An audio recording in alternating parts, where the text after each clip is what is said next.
This afternoon we're located in Camira conducting a vinyl pool leak detection. We've spotted a slice just near the previously repaired section.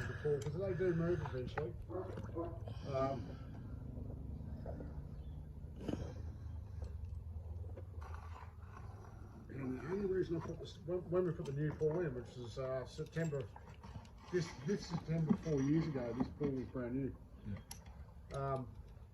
I didn't actually put the steps As in, we can see, the dye getting sucked into that hole just there. Well, not my kids, I don't have kids, but relatives come with kids, and then I had to have steps, and so I put them in.